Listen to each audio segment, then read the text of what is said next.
WWE is in serious trouble because there is a major SummerSlam match in Jeopardy, and there's been a lot of miscommunication and I think mis-speculation among many wrestling fans in regards to it because WWE SummerSlam is this weekend. It's Saturday, it's Sunday, it's a major deal. It's the very first ever two-night SummerSlam, and WWE has absolutely loaded up the card. They have done a very good job of mixing in top tier championship matches that everyone wants to see. You have storylines that are coming to a head, and you are having a little bit of celebrity mixed in. Now, of course, we are talking about the Drew McIntyre situation. It's going to be Randy Orton and Jelly Roll teaming up against Drew McIntyre and Logan Paul. It's a major deal. And to WWE's credit, they have not put this as the main event. They have actually put this as an undercard match. Okay, so they are not trying to build SummerSlam Night 1 around Jelly Roll. Instead, they're building it around CM Punk versus Gunther for the World Heavyweight title, which could absolutely steal the show. There was a development on Sunday that you may have seen regarding Drew McIntyre and his SummerSlam status, okay? So he came out with a post on social media, TikTok, Instagram, Facebook, wherever you saw it, and he gave a little bit of an update.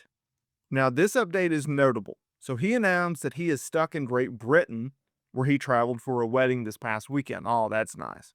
Now, McIntyre then announced, well, he was trying to get back on his flight and used his UK passport. Okay. He's a US citizen, but he has a UK passport. Now, he's done this multiple times in the past, several times, maybe even hundreds of times. Never had an issue. Except this time he was not allowed on his flight. Okay. Because he had a UK passport, which is absolutely ridiculous. And that he may not make it in time for WWE SummerSlam. Now, PW Insider is reporting that this is a legitimate issue that the company is dealing with, while Fightful Select reports that WWE sources feel confident that the situation will be rectified, although it was obvious they weren't pleased that McIntyre was going through this situation. And keep in mind that he's been a resident of the United States for years and lives in Nashville. Everyone is losing their mind on social media. Oh no, what if Drew can't make it back in time? Oh, what is WWE going to do? Is it going to be a handicap match where it's Logan Paul taking on Randy Orton and Jelly Roll? Is that what they're going to do? Are they going to move the match from SummerSlam Saturday to SummerSlam Sunday? Is WWE going to cancel it? Are they just going to do Randy Orton versus Logan Paul or Jelly Roll versus Logan Paul? There's been a lot of speculation about this. Y'all, as of this recording, okay, it is Monday. It is Monday. They have all week long. If for some reason Drew can't make the flight until later in the week, well, guess what? They can move it till Sunday, right? It's not that big of a deal. It's an undercard match, and this actually works out in WWE's favor because in years past, they had SummerSlam that was a one-night event. In this case, it's a two-night event. So that's a good thing. It's also an undercard match.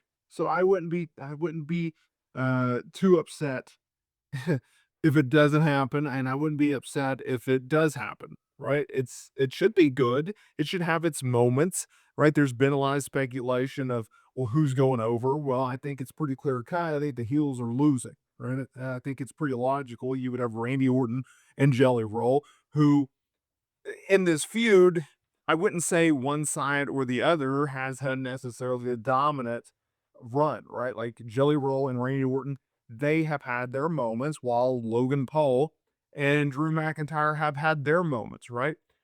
It was Drew laying out Jelly Roll with a Claymore kick at Saturday night's main event. It was Jelly Roll putting Logan Paul through the commentary desk or just desk in general on one of the late night shows. So there's been a mixture, there's been an ebb, there's been a flow, there's been really working together and making sure that both sides are as even as possible, right? Because it's pretty obvious who's going to win this match, and it would be Jelly Roll in his debut match. Now, if you look at it from a Drew McIntyre side, It fits this character so well. And those who think that this is storyline, those who say that this is a work, I don't think so. I think he's legitimately dealing with a thing because I don't really see much of an upside to the dramatics, right? Like there doesn't need to be this dramatics for this type of match. It's a pretty paint by the numbers type scenario. It's a tag team match. It's not going to be the greatest match in the world, right?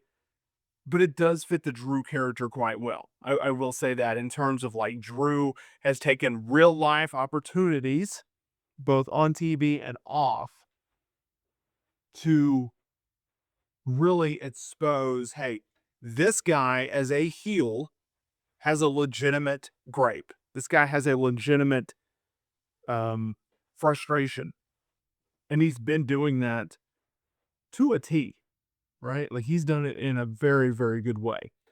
If you look at what Drew has done in recent years, it's been nothing short but phenomenal.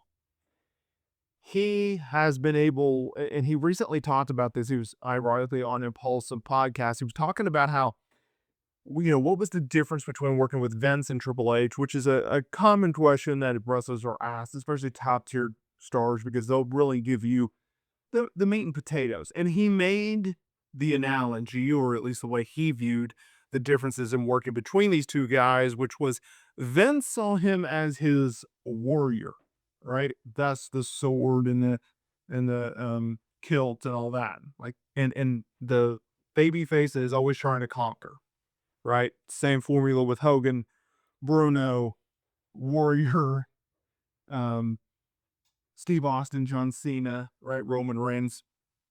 WWE is a babyface-led company. Well, Triple H, he wanted to see what was more. He wanted to see what was in Drew, what Drew could tap into that we had not seen yet. And this is what we're getting, where we're taking real-life situations and we're putting them into storylines and we're working those, but they're based in reality, right? And in my opinion, the best wrestling product is a wrestling product that you don't know if it's a work or a shoot all the time. Like you're always on that line of like, it could be a work, it could be a shoot. And that's where they're at right now with Drew. And that's what I love about this feud. That's what I love about this character because you are blending reality and work. You are blending pro wrestling and real life. And in my opinion, that is the best way to do it. Let me know down in the comments area below. Who do you think's going over in this match? What are your thoughts on them, including Jelly Roll? I'd love to hear what you have to say down in the comments area below.